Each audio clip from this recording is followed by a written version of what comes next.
welcome to the first edition of Rewind the podcast. My name's Lee and I'll be asking my guests to rewind time and tell us about their inspirational and epic journey that got them to where they are today.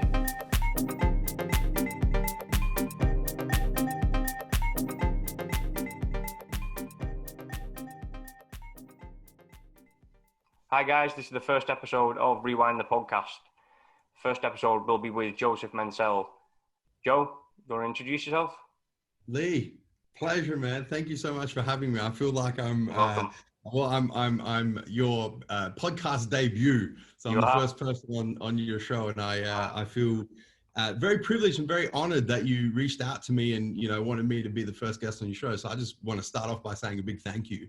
Welcome. To introduce myself a little bit for the listeners and the viewers who don't know who I am, and I'm sure most of them probably don't know who I am. My name is Joseph Mencel, as you mentioned.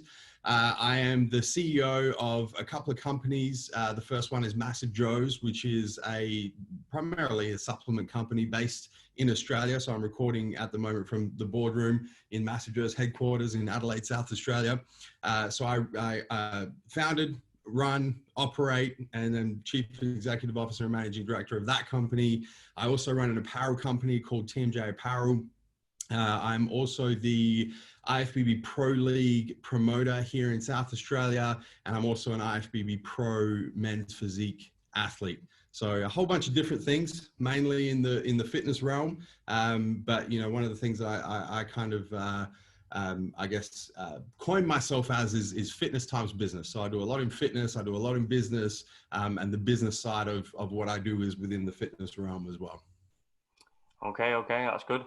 So a lot of people, like you said, will know you probably from YouTube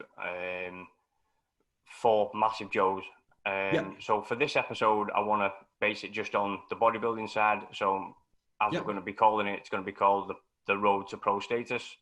Mm-hmm. So before we get into it, just want to see how everybody is at the MassiveJoes family. How is everybody getting on? Everyone's good, man. Everyone's good.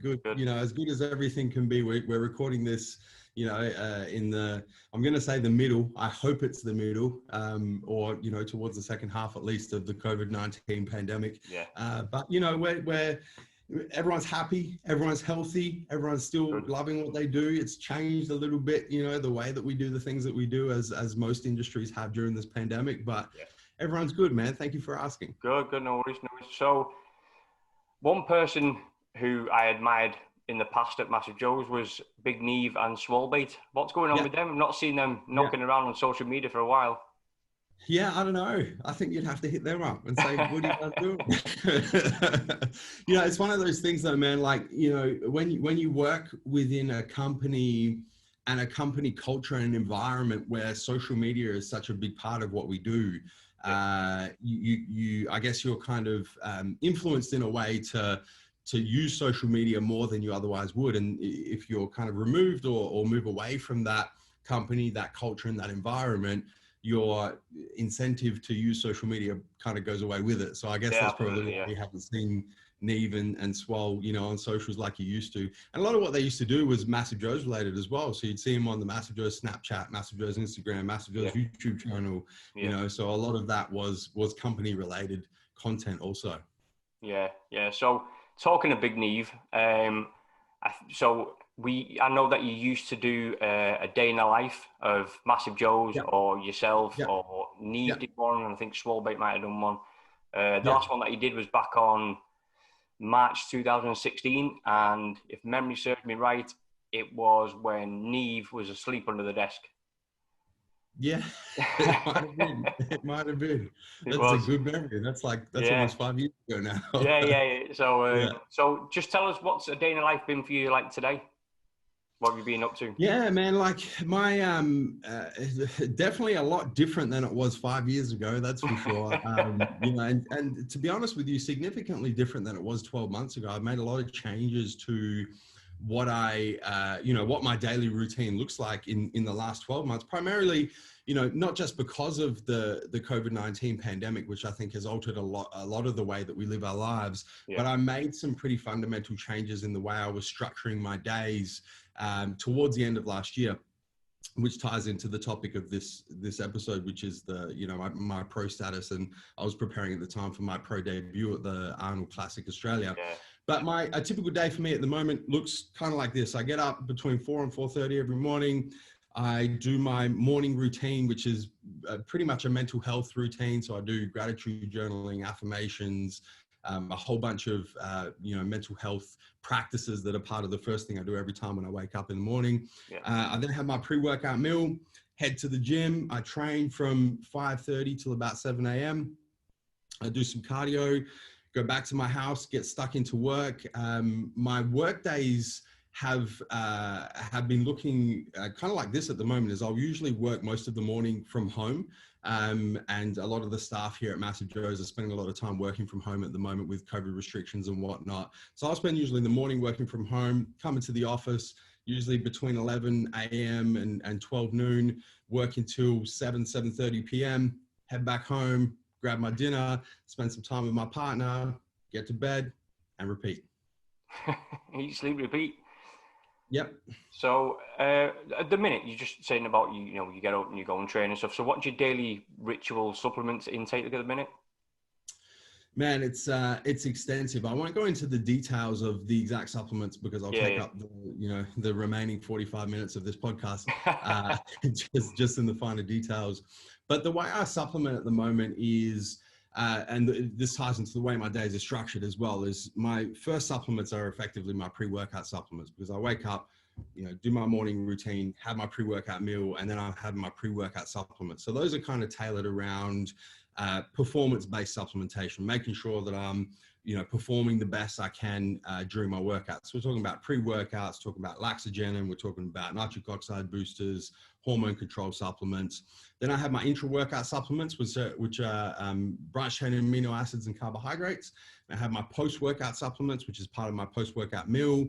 Then I have my morning supplementation regime after my post-workout meal, which are my vitamins, my minerals, my organ health supplements, the kind of general health, you know, full spectrum general health supplements. So you're talking about, you know, vitamin C's, fish oils, vitamin B's, green supplements, red supplements. So I take all of those at that point. Yeah. During the day, pretty much the only supplements I take are branched chain amino acids. So core, I will mention a particular product, core ABC, is my during the day. And I have that during and in between meals as well. Yeah. And then the last supplement I take is my sleep support. So just before I go to bed, I'm taking a product at the moment called Force Element Night Ops, which is a great sleep support supplement, at least in Australia, because we have so many restrictions on ingredients that we can and can't use. But that's the best one on the market at the moment. And that's kind of, you know, from start to finish what my supplementation regime looks like. So there's a lot going in then. There is, yeah. I have, you know, one of the perks of the business, man, is I have access to a lot of supplements. So if you have them, why not use them? You know what I'm saying? So, but I would. I mean, I've got a few over here, but I can see in the background there. Yeah. So let's get down to the nitty gritty. So we, you know, in the words of the bodybuilding great Ronnie Coleman, ain't nothing to it but to do it, mate. So let's get started. So within the sports industry, where did it all start for you? You know, getting involved in sports and competitive sports. Yeah. So I started with basketball when I was really young. So basketball, when I was, you know, a kid, say less than 10 years old, I was always very active.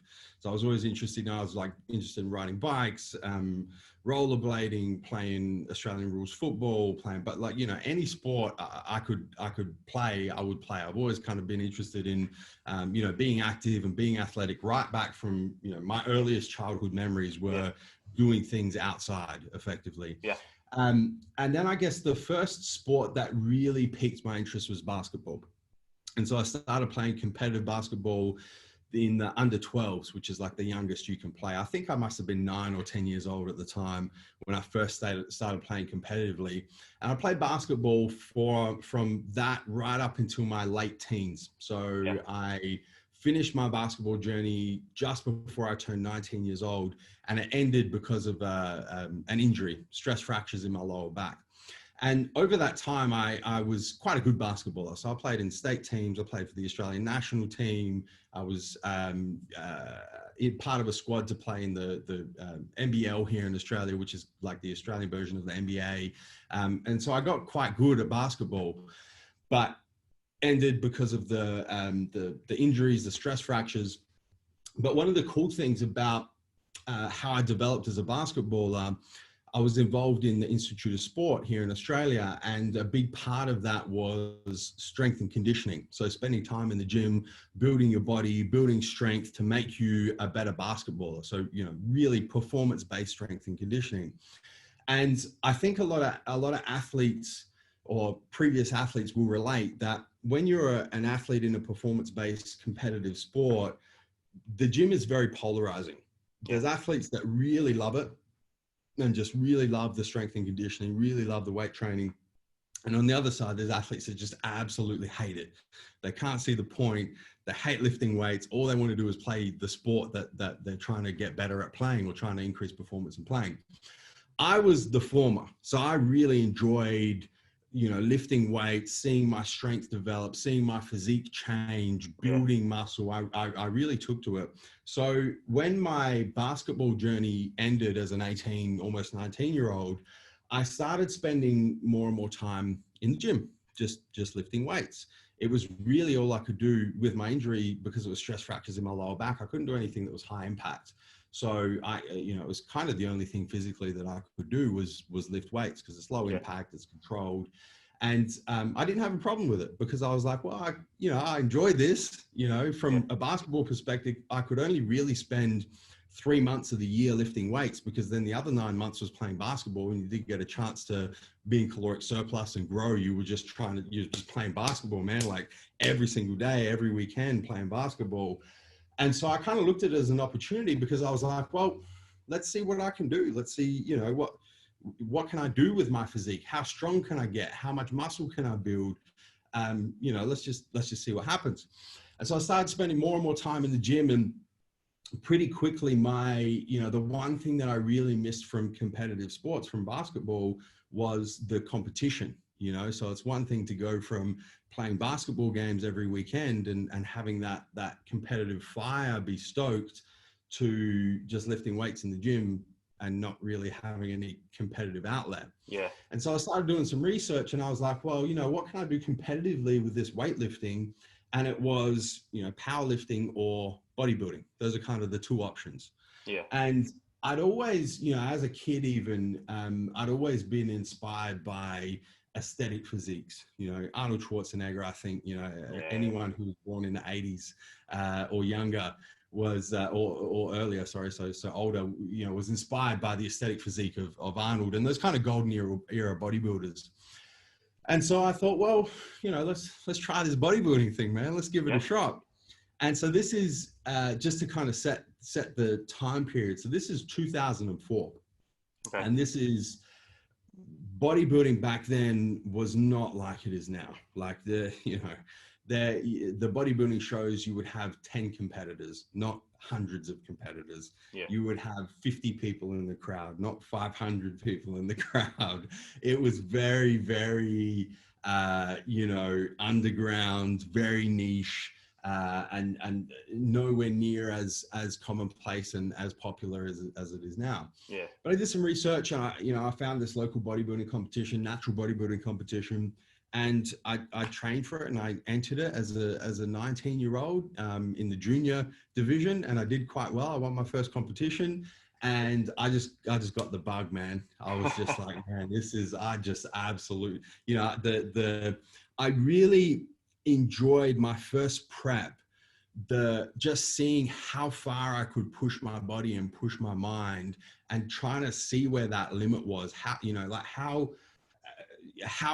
shredded can I get? How much can I push myself physically? How much can I push myself when my body is screaming at me to feed it, but I know I can't eat because I'm in caloric deficit and I'm trying to lose the body fat to get in stage condition. How can I deal with that situation? And I just absolutely loved the challenge and fell in love with the prepping side of bodybuilding. And so I caught the bug. And so I did 2000 and I might get the years here mixed up because it's a long time ago now, Lee. But I did 2004, 2005, 2006, and then I think 2007, because then I went from the teenage division to the junior division to the open division. Yeah. And so I'm pretty sure it was 2007 when I was too old to compete in the age-based divisions and went up to the opens and competing. You know, at the time I was in my early 20s and I'm competing at guys who are 10, 15 years older than me in the opens. And they were just big dudes, man. They were just big dudes in bodybuilding. And back then there was no men's physique, right? There was no men's physique. There was no fitness. It was bodybuilding. That was it. There was no other division. It was bodybuilding. And they probably had a few bodybuilding years on you as well. Well, that's what I'm saying. Yeah. So more experience. Yeah. So 2007, and then I took a bunch of time off because I just needed time to grow. So I think I took like 3 or 4 years off just to really give myself, you know, a 3 or 4 year off season in caloric surplus to build the mass that I needed to be competitive in the open divisions. And then I came back and I competed, I think it was like 2 or 3 years in a row then. And I kind of reached, you know, I'd won state championships and kind of got to national overall championships. And I reached pretty much a glass ceiling because for my height, I'm quite tall for a bodybuilder. So I'm 6'2". And what would happen was I would win my height classes and then go into overalls, and the overalls are like the winners of all the height classes compete against each other for the overall title. And so I go in and I compete against guys who were 6 inches shorter, a foot shorter. And in bodybuilding, being shorter for the most part is a huge advantage because you're able to fill out your frame much easier. So I just found like I just couldn't compete with these smaller guys. I was, you know, genetically, I was just not where I needed to be. I was too tall. Couldn't build the sort of mass that I needed to build as a natural bodybuilder to be competitive. And so I pretty much kind of turned my back on the sport at that point. This is in the early 2010s. Yeah, because I was just like, you know, what am I doing at this point? I'm never going to be able to compete with these guys. You know, it was just the nature of the way the competition was set up. Didn't turn my back on bodybuilding, still loved going to the gym, working on my physique, seeing the changes I could make to my physique, but kind of turned my back on bodybuilding. And I was like, you know, I'm not going to continue to kind of kill myself for these preps to win height classes, come up to overalls and have no chance against these smaller guys. And then a few years later, in 2013 or 14, I'm going to say 14, 15, 16, no, 13, 2013. The IFBB decided to introduce a new class of bodybuilding, which they called men's physique. Yep. And this was, you know, effectively for taller athletes, more athletic, more aesthetic. So, you know, bigger shoulders, smaller waists, and wearing board shorts instead of trunks, funnily enough, what they decided to do. And I was like, man, this is perfect for me because now my height at you know, over 6 foot is actually an advantage in this category because it allows me to have, you know, a more athletic look. It allows me to show off my taper. And I was like, this is my shot. Like this is you know, I need to get back in the ring and start swinging again. And so I decided at that point in 2013, I was going to get back into the competitive side of bodybuilding and see what I could do with men's physique. And I made the goal at that point to turn pro in the IFBB. I was like, I really can do this. And so I competed 2014, 2015, 2016, and 2017. And kind of worked my way up over that time. So 2014, I didn't do so well. I don't even think I placed in the state show in 2014. 2015, I came back, placed in the state show, went to nationals and came second at the Australian national competition. 2016, I won the state show, went to nationals and didn't place at nationals. 2017, I won the state show, won the national show, won the Oceania, won the overall, and earned my IFBB pro card at the end of 2017. And yeah, I guess that's kind of the road to pro. Well, it sounds like it was a good ride. Yeah, well, it has been thus far. It has been. Yeah. So just going back, and you said, you know, your inspiration to get through bodybuilding and competing side and stuff like that was the likes of, you know, your Arnold Schwarzenegger and so on. But what made you, was it just that? Or was there another influence? Or, you know, why that and why not the likes of strongman or even going into basketball coaching? Well, I did actually do some basketball coaching, funnily enough. I coached, of all things, I coached girls basketball. All right. Okay. When I, you know, as I was kind of, well, really when I kind of finished playing.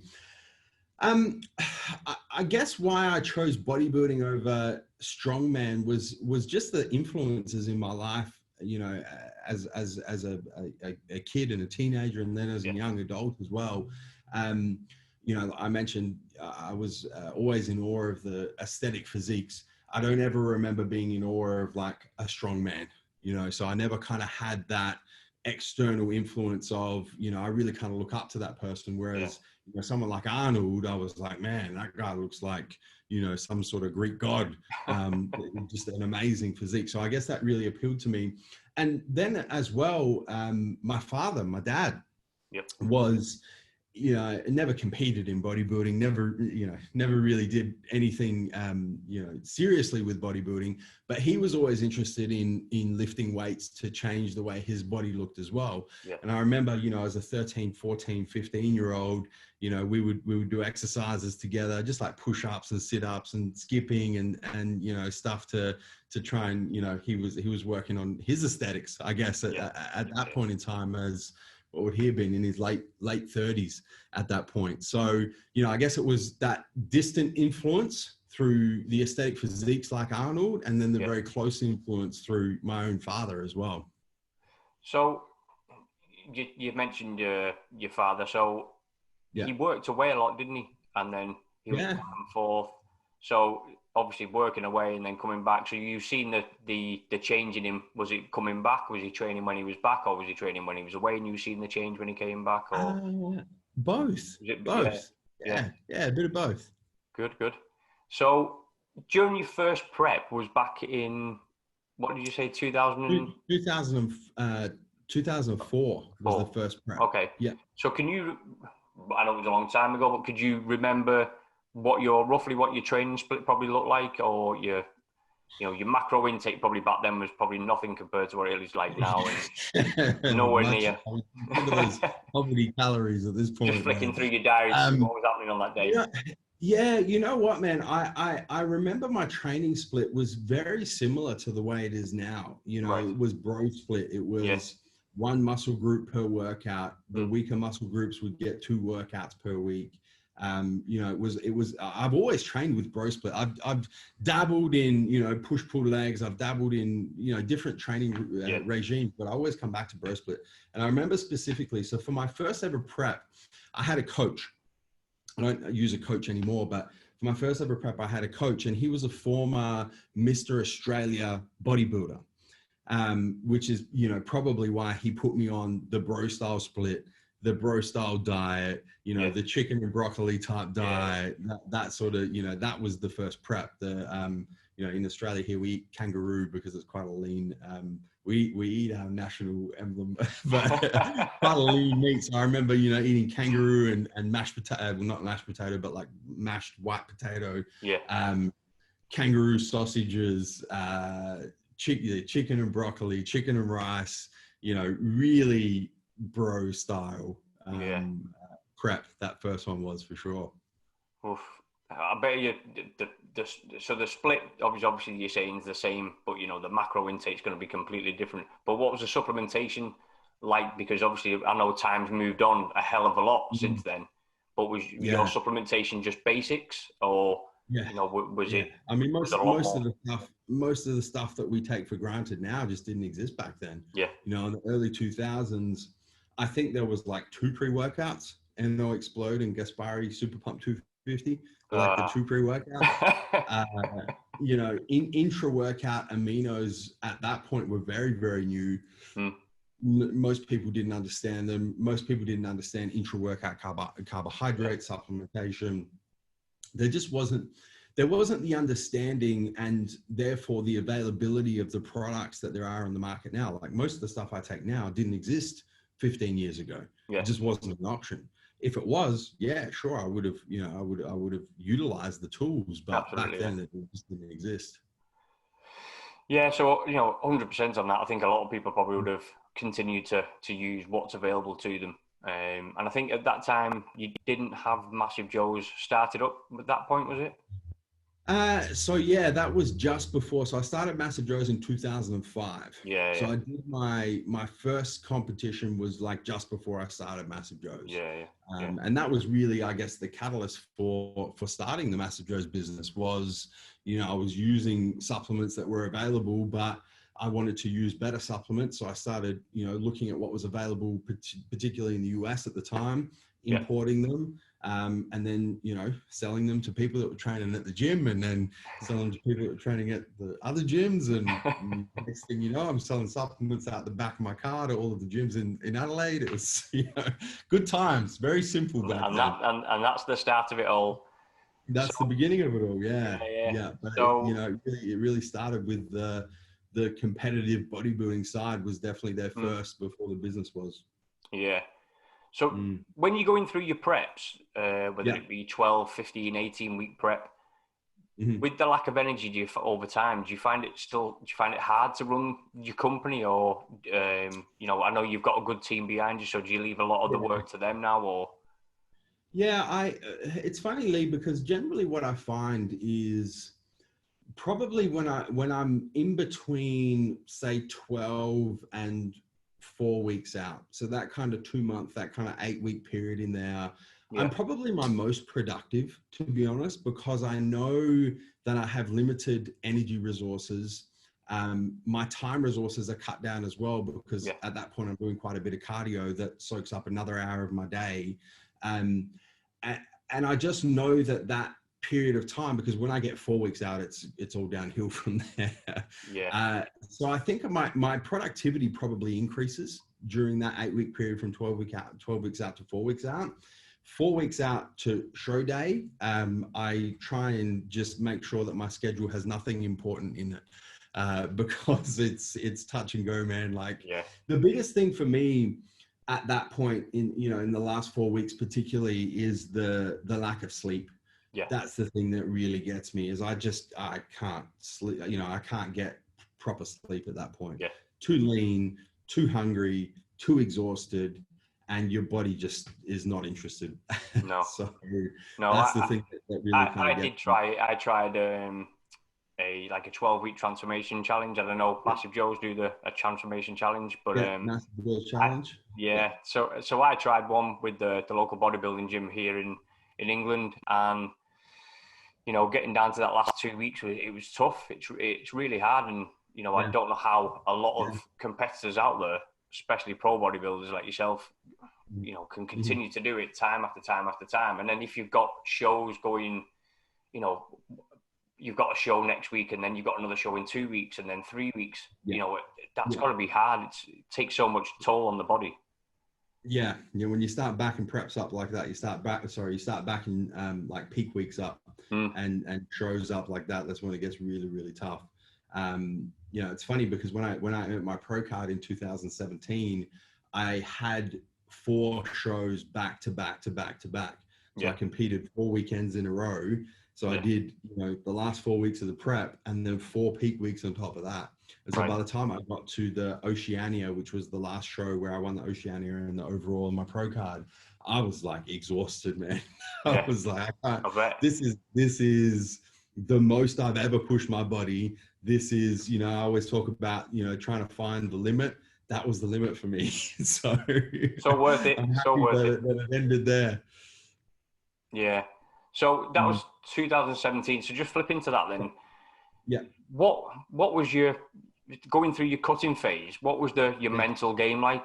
How did you stay focused through all that? Yeah, I think you know, one of the things that I find to be a great motivator and great for accountability in particular is knowing that you have a show date booked in. You know that no matter what happens on the 28th of March, you're going to be standing on a stage in your board shorts or in your underwear or whatever it is against 40 other guys, and there's going to be judges judging you. And no matter what happens, you have to bring your A game on the 28th of March. So I find that, you know, and it's not surprising because it works with all goals across all areas of your life. When you have a solid deadline, you tend to put up with certain levels of discomfort, and you tend to push through certain levels of resistance because you know that that deadline is set and that deadline is solid. So for me in particular, you know, when I get towards a pointy end of a cut where it gets really, really difficult, that's something that I fall back on, you know. So when I'm tempted to cheat on my diet, or I'm tempted to skip cardio because I'm exhausted, or I'm tempted to not give 100% in my workout because I don't have enough carbs to get a pump and I just feel horrible, I always fall back on that. And it's like, you know what? There's 3 weeks left. You've got 50 cardio sessions and 15 workouts left. And at that point, 100 meals, not 100 meals, let's go 300 meals left. And every single one is counting down to the 28th of March deadline. And no matter what happens, that is the deadline. So do you really want to skip this cardio? Do you really want to cheat on your diet? Do you really want to not give 100% in this workout? Because you know on the 28th of March it's going to show on stage. Absolutely. So you know, I find that's a big driver of accountability that I personally use to get through those kind of difficult situations. Yeah, 100%. So we're in 2020 now, and over the course of your bodybuilding career, what's been the biggest mistake that you've learned from, and why?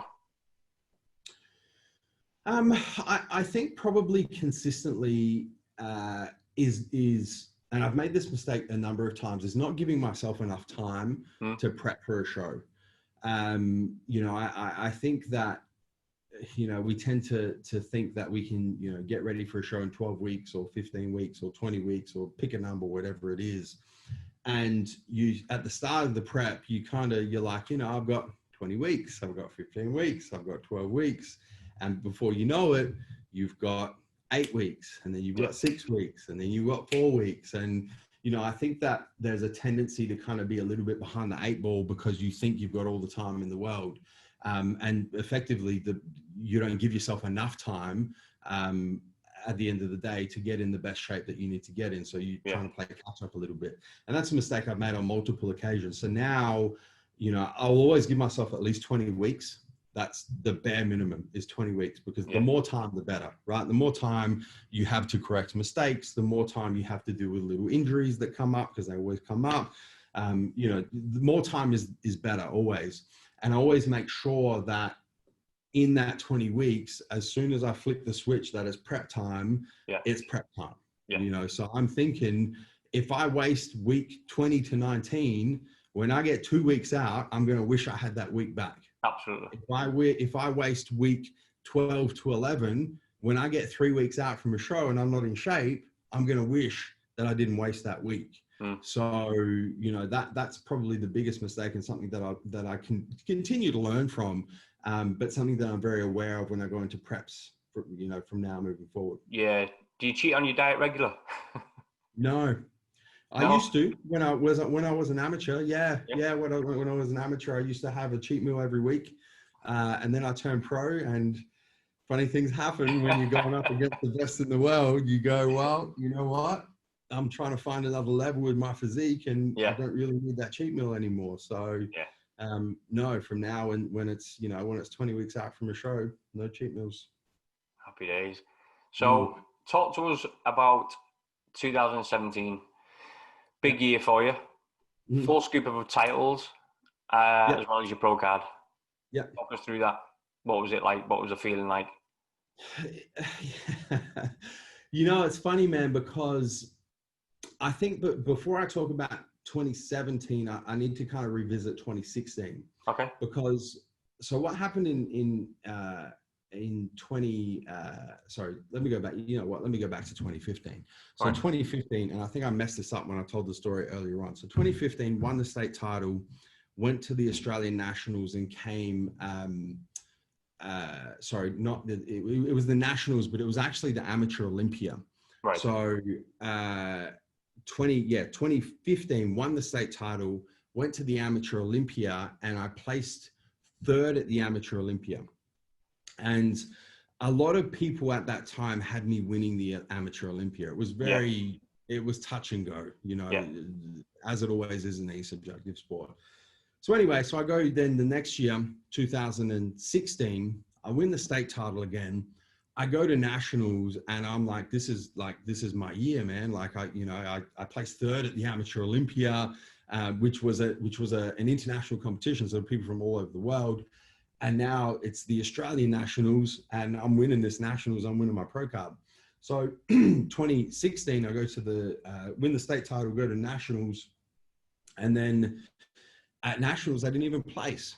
So I didn't place top 3. I didn't place top 5. I didn't place top 10. I did not even place. That must have absolutely sucked.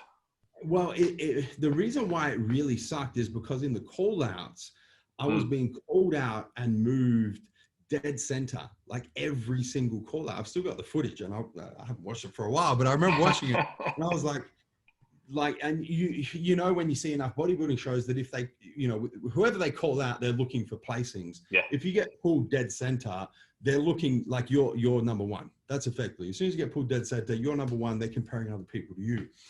So I finished the pre-judging and I'm like, you know, this is my year. Like I'm winning this show and I'm winning this pro card. And then, you know, I remember being backstage and they're calling out the, you know, the top 10, the top 5, the top 3, and they didn't call my name. And I was just like, man, like I didn't know, didn't know how to make sense of it. Yeah. I was like, this is ridiculous, you know, and it was such a huge step backwards to go from multiple state champion, you know, second at nationals 2014, third at the Amateur Olympia 2015, to not even placing 2016. You know, it was really disheartening for me, but got my shit together and went back 2017. And, you know, it's funny because after everything that happened in 2016 at nationals, I went into 2017 with no pressure. Yeah. Because, you know, as I progressed through the sport, there was a certain amount of pressure to do well. You know, people were watching you, you're kind of quote unquote next in line to get your pro card. And I went into 2017 with no pressure because I was like, well, what's the worst that can happen? It happened in 2016, you know, it's nationals, didn't even place.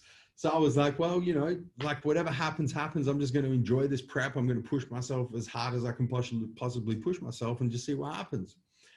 And so, so 2017 won the state title again. So that was the 3rd time in a row. And then went to another federation and did their show, just some giggles. And then went back to the nationals and won the national show. And at that point, I was like, "Whoa, this is pretty cool." And then the week later, went back to the Oceania, won the Oceania, and then, you know, won my pro card. And I just remember, I'm so happy because I caught the moment on video. I had backstage with me, I had Steve Mills, I had Neve there, and I had Josh Blake there as well.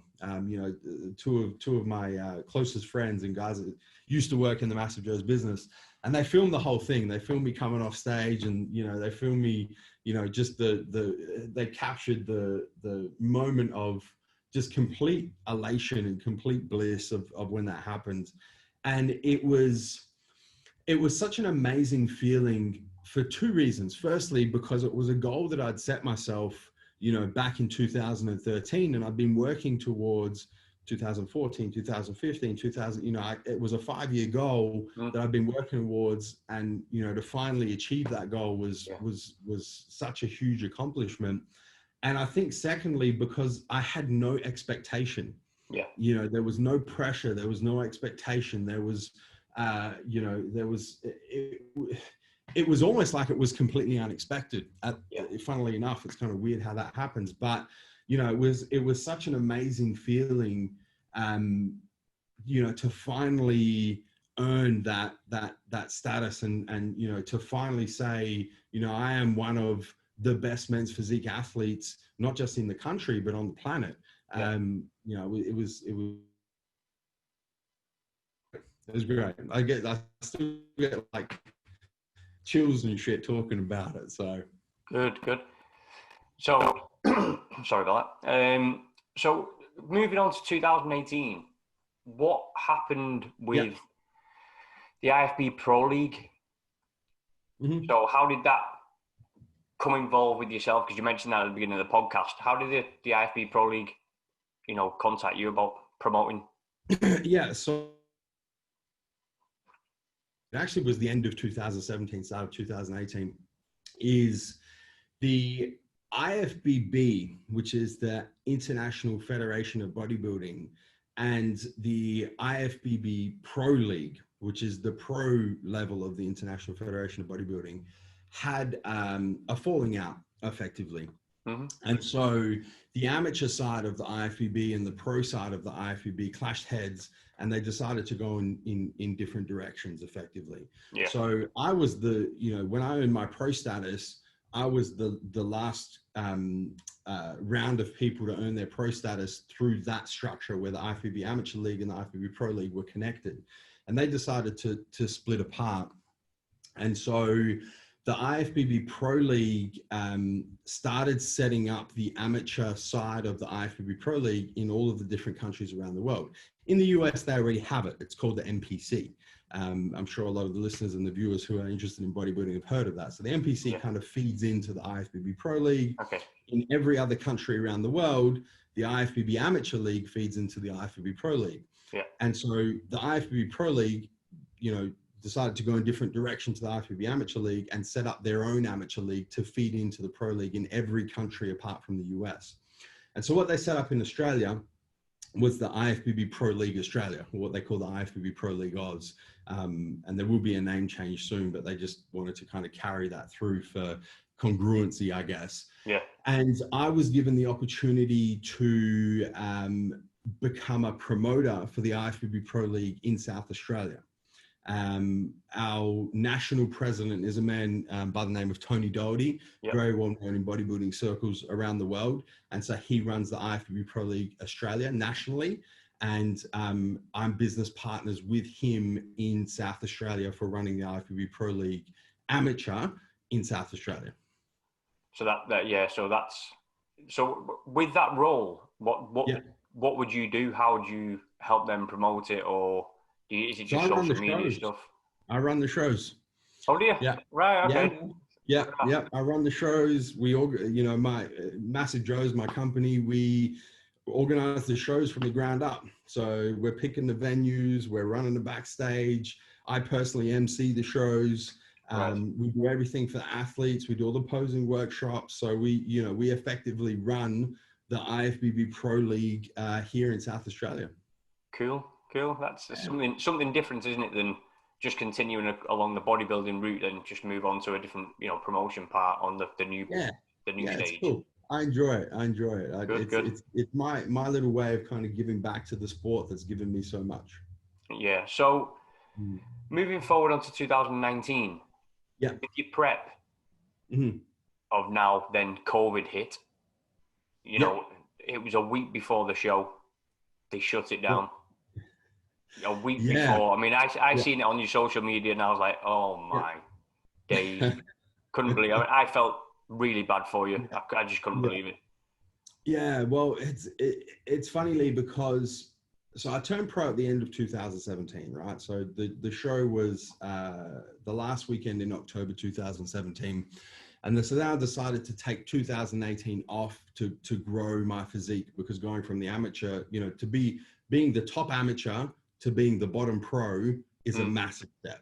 And so I knew that I needed at least a full year of off season. You got to remember, I've been competing back to back to back for 5 years to earn my pro status. So I'd never really given myself a proper off season to grow and really make substantial changes to my physique. So 2018, I took off intentionally to develop my physique. 2019, I started my prep at the start of the year, and I was going to make my pro debut in California. So I was going to do the San Jose Pro, then I was going to fly out to the Midwest and do the Chicago Pro. Then I was going to fly out to Canada and do the Vancouver Pro, and then hopefully qualify, get enough points to qualify for the Olympia and do the Olympia in September. So 2019 was going to be my pro debut year. That was my shit, man. I was going in. And so I started my prep, and my marriage broke down. Not as a result of the prep. Obviously, there's a whole bunch of issues, but you know, obviously that was more important to me to deal with everything that comes along with, you know, the breakdown of a marriage. So I put the prep on ice. I was like, you know, I thought 2019 was going to be my year. It's not going to be my year. So I kind of put it on ice. All good, dealt with everything that I needed to deal with in my personal life, and you know, got some stability back there. And then at the end of 2019, I got invited to compete at the very first men's physique pro show at the Arnold Classic Australia. And I was like, cool, let's do it. This is, you know, this is cool. Maybe this is what it was meant to be. Maybe perhaps, you know, I was meant to make my pro debut on home soil in Australia in the very first ever men's physique pro show on Australian soil. Yeah. So I started my prep at the end of 2019, went all the way through to prep. The show was the third weekend in March was the date of the show. And so I get to, the show was Saturday. So I get to the Sunday before the show. So I've started my peak week. I'm one day into peak week. And this is when all the shit starts going crazy with COVID, right? This is when, you know, they start putting restrictions in place. You can't have more than 1,000 people at an event. And then the next day, you can't have more than 500 people at an event. The next day, you can't have more than 50 people at an event. And then the day after that, all events are canceled. And then a week after that, the whole country's going into lockdown. All the borders are, and it just completely escalated. So I went from the Sunday before the Saturday that I was going to compete. I got 1 week into peak week, and I got a call from Tony Doherty, who's the promoter for the Arnold Classic here in Australia. And he said, Joe, I got some bad news. The show is not going ahead. We decided to pull the pin. We can't run this pro show.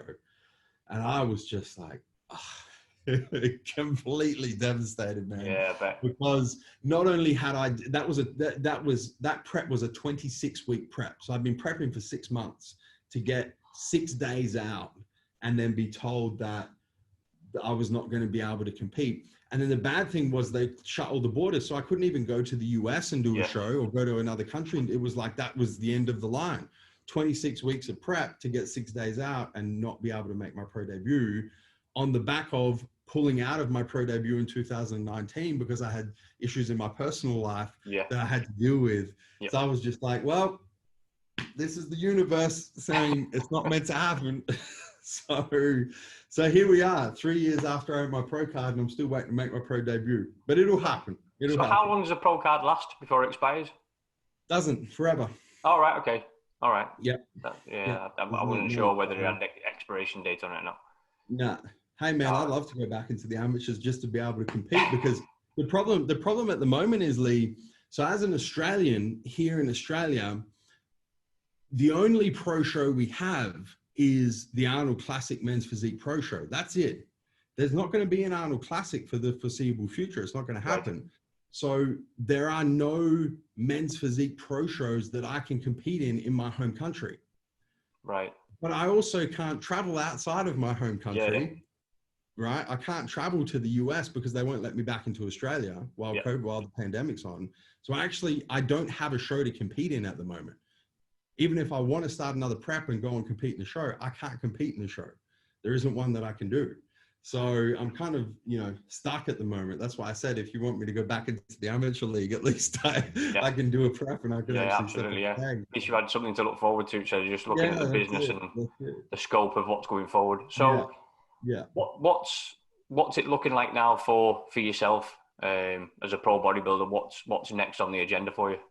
Yeah, so man, I'm just kind of treating it as a big off season at the moment. So, Okay. I'm continuing to work on my weak muscle groups, my chest in particular, my back width, my arms, bring those up into proportion with the rest of my physique. I'm trying to stay in really good shape, so I'm trying not to get too fat, because I don't know when the next prep is, when I'm going to need to start the next prep and flip Absolutely. the switch. But the thing is, man, is I've always looked at bodybuilding as a marathon, not a sprint. It's one of these things is, it's not a 100-meter or a 200-meter race. It's 42-kilometer race. It's a very long journey, and I've always considered bodybuilding that. So from my timeline, I know physically I've got 10 to 15 years of being a pro level athlete before my body before old age kicks in, or not old, middle age kicks in, and the body's not able to do what you want it to do, to reach that level of performance. So I look at it like I've got 10 to 15 years left. This pandemic is not going to last for 10 to 15 years. So, I need to take good care of my body. I need to take care of my prehab. I need to stay in good shape. I need to keep developing my physique, and my time will come. Yep. Good. It sounds like you're in a good place going forward now then. Like you said, keeping your eye on your weight, keeping your eye on everything going forward, and hopefully the next show will come along sometime soon. So, the best of luck with all the next shows and stuff like that, and your preps and stuff. I'm sure people on social media that do follow you will get all that knowledge coming across. I appreciate that. Yeah. But so just a few more questions before we move on to what I want to call a quick fire round. I'm hoping that I'm going to be able to hit everybody else that's going to come on the podcast with the similar sort of questions. Yeah. So you probably have to get Leah involved in this. So one of the guys that I know that follows you guys is asking, when's the next TMJ basketball jersey coming out? Yeah, I mean, I actually spoke to Leah about this earlier this week. I was like, Leah, what's going on here? She's like, man, because Leah, she's the head designer for Team J Apparel, but she actually also runs all of our retail stores. Yep. And retail stores with the pandemic have been, we closed all of our retail stores, and now we're just starting to open them back up. So there's a lot of work that needs to be done there. So she's kind of had her time split between the two at the moment, but it is well and truly in her line of sight at the moment. So she's working on it behind the scenes. Cool. So just out of curiosity, what's the next lot of apparel that's coming out? I know that on the page, on your website, you've got coming soons. Yeah.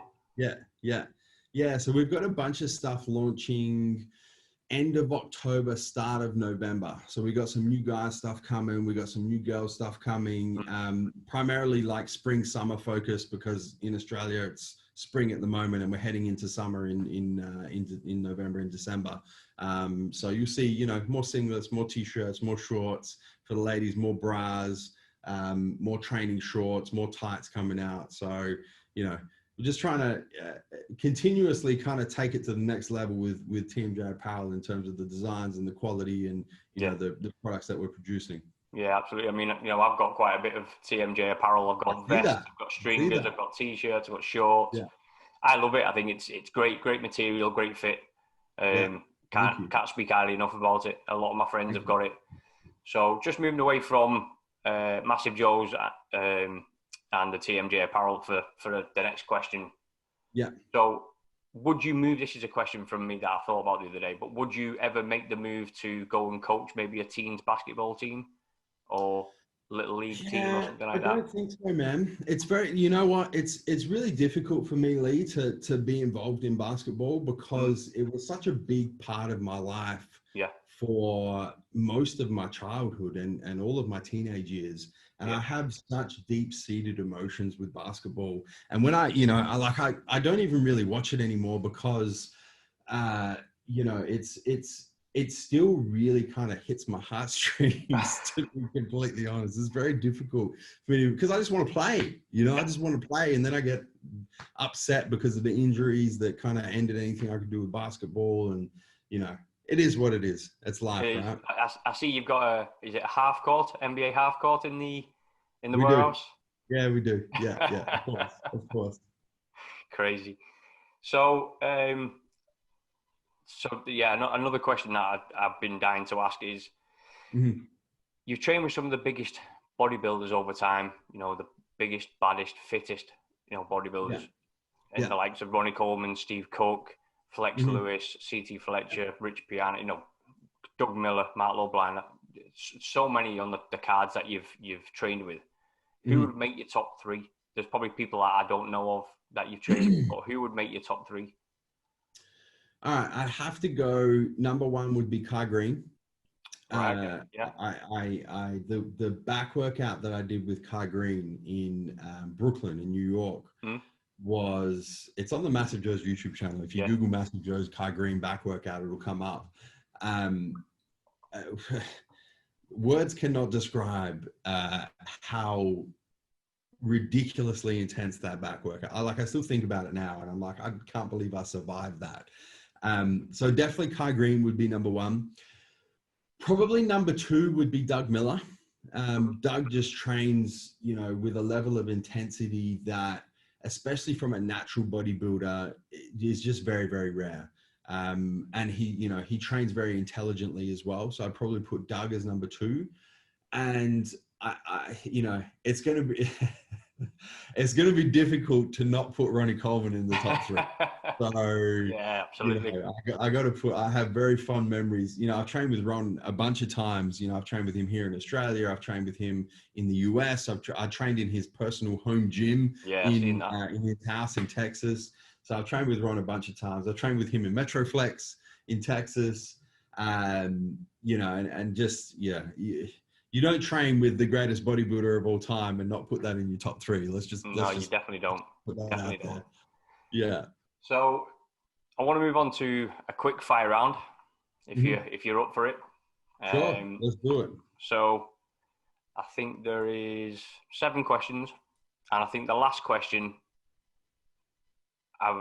it's a choice of 5 people. I think I've got 3 out of 5 nailed down for you that I know that you're going to pick. Don't know who the other 2 are. My wife has given me an answer for one of them, and I don't think it's that, but we'll see. So, last played song on your phone? I'm allowed to look, right? That's part of it. You know, I was playing.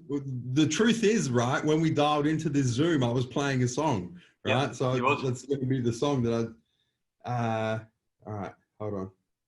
How do I get it? Turn into a slow fire round, this.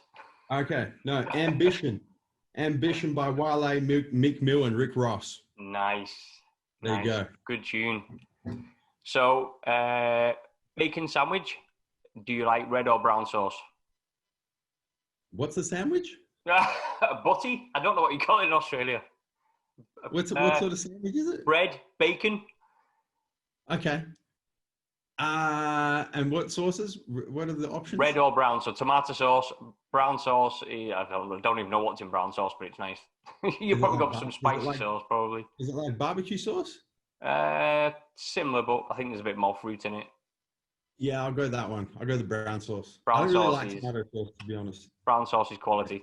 Yeah. So, last meal that you eaten? Just before I came into this podcast, I had a meal. It was a chicken salad with teriyaki sauce and rice cakes. Ooh, I've not eaten yet, so that's making me hungry now. Very bro style meal, but yeah, that was my last meal. Last book that you read? Finished, or because I'm reading a book at the moment? Either. Does that count? Either. Which one? The one I'm reading at the moment is High Performance Habits by Brendan Burchard, or Burkhard, I think that's how you say his last name. The book I read before that was Ego is the Enemy by Ryan Holiday. Right. I'll have to note them 2 down. Give them a go. They're both brilliant. I'll have to give them a go. So, I know you don't do much about the idiot box, as you call it. So, what is there anything that you binge watching at the minute? Hey man, I'll be honest, right? So my partner has decided that she wants to rewatch Gossip Girl. So she watched. I've not seen it. Story, right? So she watched Gossip Girl when she was like a teenager, and she's decided, well, teenager, early 20s, and she's decided that she wants to rewatch it. So now I've been put into rewatching Gossip Girl with her. So. Oh no, not good. I thought it would have been like, Yeah. a sports documentary, that, a series. I know that Well, The if I Last had it Dance my was way, amazing. if I had it my way, yeah. Oh, so last question. I think, like I said, I've got 3 of them out of the 5 nailed down. Yeah. So it's your last supper. You're allowed 5 Yeah. guests, dead or alive. Mm-hmm. Who would you pick and why? These 2 gentlemen right here. All right. This is Okay. Muhammad Ali. Okay. This is Michael Jordan. Yep. I would go Sir Richard Branson. Okay. As number 3. I would go Steve Jobs. Okay. As number 4. And really put me on the spot here. I'll throw one for the UK listeners. I'll go Winston Churchill. Oh, yeah. That's a good one. So I had it nailed down for Michael Jordan, Steve Jobs, Richard Branson, and my wife said Arnold Schwarzenegger, and I said no. No, well, because I've already met Arnold. So that's exactly what I said to my wife. Arnold. So, I'd rather have dinner with people who I've never met before and probably would never have a chance to meet otherwise. So, yeah, exactly. So that's exactly what I said to my wife. I was like, no, won't be Arnold. He's met him a number of times. They've had conversations. There's probably not much left to say at the dinner table. Yeah, exactly. So, anyway, thank you very much, Joe. Thank you, Lee. Before we go, just for the viewers and the listeners, want to throw any of your handles out there where they can find you. Yeah, sure. So the best place is probably Instagram. That's where I'm the most active at the moment. I use a whole bunch of social media, but Instagram is, my go-to. And the handle is my name, @Joseph Mencel, JOSEPHMENCEL. And if you Google Joseph Mencel or if you Google MassiveJoes, there's everything will come up. So that's the best place. Yeah, I'll put it all in the details at the bottom anyway. But I'm sure people that know you, hopefully they'll pass all the information on to the friends like I do. Hit you up on Instagram, Snapchat, whatever else. Just like everybody else does, especially me as a big fan. So thank you very much, Joe. And I'm sure we'll catch up for another episode soon. Absolutely. Thank you, Lee. Cheers, man. See you soon. Thank you.